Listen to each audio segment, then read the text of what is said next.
পশ্চিমবঙ্গ বোর্ডের উচ্চ মাধ্যমিক তৃতীয় সেমিস্টারের ছাত্রছাত্রীদের জন্য আধুনিক গল্প থেকে এমসিকিউ প্রশ্নের উত্তর নিয়ে এসেছি।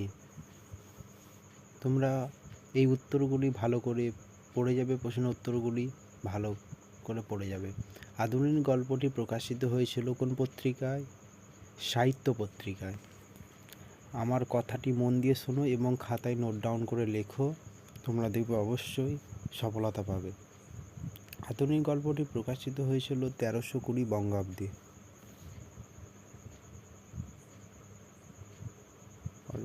কিছু প্রশ্ন দিয়েছি, তোমরা এই প্রশ্নগুলো অবশ্যই দেখে যাবে। অবশ্যই আধুনিক গল্প থেকে যে ছোট প্রশ্নগুলি আসবে তোমরা পারবে। জয়রাম মুখোপাধ্যায় পেশায় ছিলেন মুক্তার। গল্পটা পড়ে নেবার চেষ্টা করবে, গল্পটা আমি আমার চ্যানেলে পোস্ট করার চেষ্টা করব। কুঞ্জবিহারী বাবু পেশায় ছিলেন উকিল। তোমাদের হাতে কোনো সময় নেই, খুবই ছোট সময়, তাই বলছি এই প্রশ্নগুলো বেশি বেশি করে পড়ো। গল্পটা পড়লে সব থেকে ভালো হয়। পীরগঞ্জের বাবুদের বাড়িতে বিয়ে ছিল মেজবাবুর মেয়ের। পীরগঞ্জের মেজবাবুর মেয়ের বিয়ে হয়েছিল কি সোমবারে। মেজবাবুর মেয়ের বিয়েতে বাইজি এসেছিল। কোথা থেকে এসেছিল? বেনারস থেকে এসেছিল। সেও জোগাড় হওয়া মুশকিল। এখানে বলা হয়েছে কি জোগাড় করার কথা বলা হয়েছে? পালকির কথা। জয়রাম মুখোপাধ্যায় প্রতিদিন সকালে করতেন কি করতেন? আহ্নিক করতেন। জয়রাম মুখোপাধ্যায় আহ্নিক পুজো শেষ হয়েছিল। আহ্নিকটা একটা পুজো, এই পুজোটা শেষ হয়েছিল কখন? সঠিক উত্তর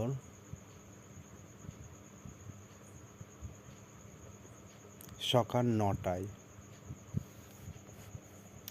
জয়রাম মুখোপাধ্যায় এস্টেটের মহারাজকে সম্বোধন করেছিলেন কি বলে? আশ্রিত জনপ্রতিপালক বলে।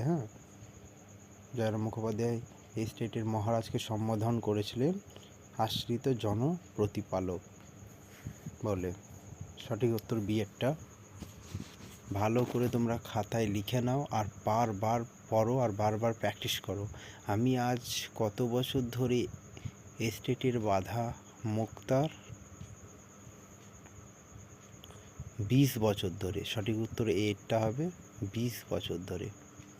তোমাদের তৃতীয় সেমিস্টার সম্পূর্ণ এমসিকিউ হবে, ভালো করে পড়ে যাবে। জয়রাম মহারাজের কাছে প্রার্থনা করেছিলেন সুশীল ও সুবোধ একটি হাতি। জয়রাম মুখোপাধ্যায় আদিবাস হলো কোথায়? যশোহর। গল্পটা খুবই সুন্দর, পড়ে নেবে। জয়রাম মুখোপাধ্যায় মাসিক কত শিকায় বাসা ভাড়া নিয়েছিলেন? 13 শিকায়। জয়রাম মুখোপাধ্যায় জরিমানা হয়েছিল 5 টাকা। জয়রাম মুখোপাধ্যায় 5 টাকা জরিমানার হুকুম রদ করার জন্য খরচ করেছিলেন 1700 টাকা। আর এই মিলানোটা একবার দেখে নেবে। জরিমানা মুকুব, হাতির দাম, বাসা ভাড়া, জরিমানা খাদের সাথে হবে। দেখো এইটার সাথে 3-এরটা, বিয়েরটার সাথে 1-এরটা, সি-এরটার সাথে 4-এরটা আর ডি-এরটার সাথে 1-এরটা, এই 2-এরটা। এটা হচ্ছে তোমাদের মূল উত্তর, দেখে নেবে। এই যে মিলানোটা এইটা। পরে জয়রাম মুখোপাধ্যায় বাগান পরিষ্কার করছিল কিসের জন্য? হাতি বাঁধার জন্য। মনে রাখবে। তাহার ললাট রঞ্জিত করিয়া দিলেন। এখানে কার ললাট রঞ্জিত করা হয়েছিল? আদরিনীর। জয়রাম মুখোপাধ্যায়ের শেষ মোকদ্দমাটি ছিল খুনের। মামলা মোকদ্দমা তোমরা জানো কোর্টে হয়, ওই বিষয়ে। জয়রাম মুখোপাধ্যায় হাতি ভাড়া দিয়ে আয় হতো কত? সর্বাধিক 15 থেকে 20 টাকা। তখনকার ওই 15 থেকে 20 টাকা মানে অনেক, মোটামুটি। জয়রাম মুখোপাধ্যায়ের জ্যেষ্ঠা পৌত্রীর নাম ছিল কি? কল্যাণী।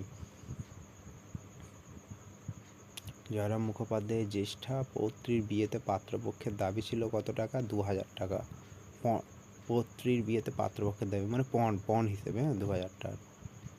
এইটা সত্য মিথ্যার বিকল্প। শনিবার সকালে মুখুজ্জে মশাই ঘটা করে আহ্নিক পুজো করতেন। পীরগঞ্জে যাওয়ার জন্য ঘোড়ার গাড়ির কোনো পথ ছিল না। জয়রাম মুখার্জির আদিবাস ফরিদপুর জেলায়। মহারাজ নরেশচন্দ্রের বাবা আমল থেকে তারা জয়রামের মক্কেল।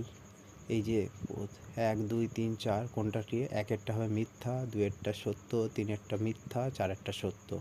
একটু দেখে নেবে ভালো করে। এই রকম করে প্রশ্ন তোমাদের দেয়। আধুনিক গল্পে বামুনহাটে মেলা হয় কি চৈত্র সংক্রান্তিতে। একটি বড় মেলা হয়, কোথায় মেলা হয়? বামুনহাটে। কল্যাণীর বিবাহের দিন হয়েছিল কি 10ই জ্যৈষ্ঠ। শ্রীযুক্ত জয়রাম মুখোপাধ্যায়ের বয়স এখন ড্যাশ পার হইয়াছে, 50 পার হইয়াছে। হ্যাঁ, 50-এর উপর ঊর্ধ্বে হয়েছে। কথাই বলে ব্রহ্মবাক্য, বেদ বাক্য, মানে ব্রহ্মবাক্য কি বেদ বাক্য।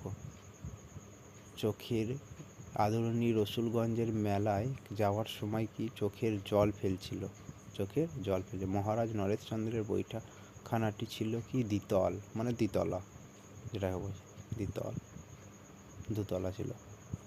এই আবার একটা স্তম্ভ। কল্যাণীর বিয়ের দিন বামুনহাটের মেলা, মেজবাবুর মেয়ের বিয়ে, জয়রাম মুক্তারের ঘটা করে আহ্নিক পুজো। আয়েরটার সাথে হবে ডিয়েরটা, দুয়েরটার সাথে হবে সিয়েরটা, তিনেরটার সাথে এরটা, চারেরটার সাথে বিয়েরটা। জয়রাম মুখোপাধ্যায়ের জ্যেষ্ঠ পত্রীর বিয়েতে পাত্রপক্ষের দাবি ছিল 2000 টাকা। এটা আবার রিপিট দিয়েছি কোয়েশ্চেনটা। জয়রাম মুখোপাধ্যায়ের অবসরের কথা ভেবেছিলেন কি 60 বছর বয়সে। উমাচরণ লাহিনী তার হাতির দাম চেয়েছিলেন কত? 2000 টাকা। জয়রাম মুখোপাধ্যায়কে হাতির পায়ে জল দিতে বরণ করেছিলেন কে? জ্যেষ্ঠ পুত্রবধূ, বড় জ্যেষ্ঠ পুত্রবধূ। এই কথা শুনিবা মাত্র জয়রাম ক্ষোভে লজ্জায় রোষে যেন একেবারে ড্যাশ হইয়া পড়লেন, ক্ষিপ্ত প্রায় হয়ে পড়লেন। হ্যাঁ, আবার একটা দিয়েছি বিবৃতি বেনারস থেকে বাজিয়ে আসছে। কারণ কি পীরগঞ্জের মেজবাবুর মেয়ের বিয়ে, এই কারণের জন্য। দুটোই ঠিক। হ্যাঁ, এটা সঠিক উত্তর কয়টা? এ ও আর উভয়ই ঠিক, মানে কারণ বিবৃতির কারণটা সঠিক হয়েছে সেটাই বোঝাচ্ছে। জয়রাম মুখোপাধ্যায় বাড়িতে পীড়িত হয়েছিলেন তার জ্যেষ্ঠ পৌত্র। তো সাবস্ক্রাইব করে আমার পাশে থেকো এই রকম ভিডিও পেতে। Thank you all.